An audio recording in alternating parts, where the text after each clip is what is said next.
Natuklasan ng babae na may takot, na ang CEO sa harap niya ay halos araw-araw nagpapalit ng girlfriend. At sa tuwing naghihiwalay sila, binibigyan niya ang babae ng malaking halaga bilang breakup fee. Nang maisip ang kapatid niyang may sakit na nangangailangan ng pera, bumulong siya sa sarili, at agad na nagkaroon ng isang matapang na ideya. Sinadya niyang gumawa ng ilang pagkakataon para magkita sila.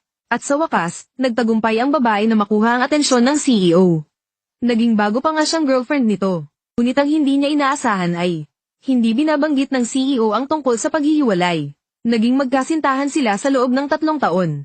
Sa loob ng 3 taon na ito, itinago ng babae ang kanyang tunay na pagkatao.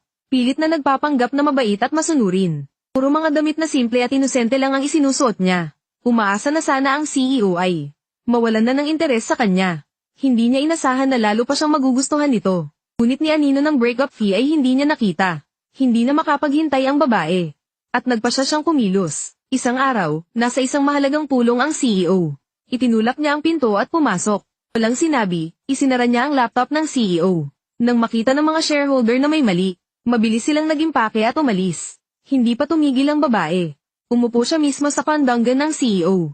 At inabutan siya ng isang mangkok ng sinunog na lugaw na niluto niya. Hindi niya inaasahan na hindi nagreklamo ang CEO. Kinuha niya ito at inubos. At malumanay siyang pinauwi muna. Walang bahid ng pagkainis. Akala niya, sa wakas ay babanggitin na nito ang paghihiwalay. Ngunit hindi nagalit ang CEO. Naramdaman pa niya na napabayan niya ito kamakailan. Binuhat niya ito at dinala sa loob ng kwarto sa conference room. Sa katunayan, ang CEO ay hindi naniniwala sa kasal. Kinabukasan, gumawa siya ng tseke na nagkakahalaga ng 50 milyon. At sinabihan ng kanyang assistant na ibigay ito sa babae pagkatapos ng 3 araw. Plano niyang tapusin na ang relasyon. Ngunit walang kaalam-alam ang babae dito. Akala niya ay nabigo na naman ang kanyang plano. Sa sandaling iyon, nagkaroon ng biglaang ideya ang babae. Nagsuot siya ng isang matingkad na pulang bestida. Nagayos ng bongga, at nagpanggap na mukhang pera. Plano niyang sirain ang hapunan na iyon. Para pilitin ang CEO na makipaghiwalay sa kanya. Nalaman pala na pagpasok pa lang ng CEO. Ginamit ng kanyang ama ang hindi niya pagpapakasal bilang dahilan. Para pilitin siyang iwan ng lahat ng kanyang ari-arian sa kanyang kapatid sa ama. Walang kapatid. Kung matapang ka, huwag mo akong kilalanin bilang ama mo. Nang nasa gitna ng tensyon ng sitwasyon, pumasok ang babae na nakasuot ng pulang bestida. Ang mga pagkain ito, hindi na ito makakain ni Wen nan 800 taon na ang nakalipas. Hindi niyo ba alam na mayroon siyang chronic gastritis?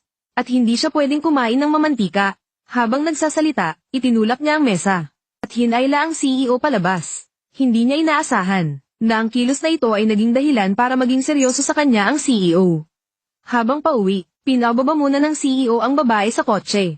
Pagkatapos ay tinawagan ng kanyang assistant at sinabing ibigay pa rin ang breakup fee. Pagkatapos noon, bumalik siyang mag-isa sa lumang bahay kung saan dating nakatira ang kanyang ina. Puno ito ng mga alaala niya at ng kanyang ina. Naalala ang eksena noong iniwan siya ng kanyang ina noong siya'y 8 taong gulang. Masakit pa rin sa kanyang puso. Sa sandaling ito, nagpadala ng video ang assistant. Para formal na ianunsyo, ang nag-iisang tagapagmana ng aming Joe Group, si Joe Tinji. Lubos nang nadismaya ang CEO sa kanyang ama.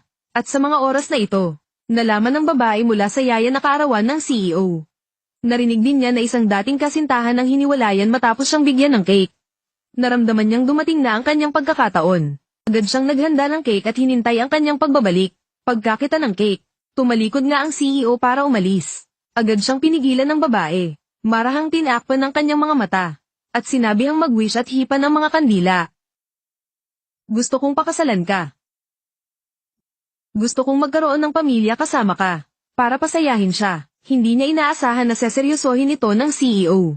At nagsimula pang ang isipin ang kanilang kinabukasan. Akala niya ay laro-laro lang.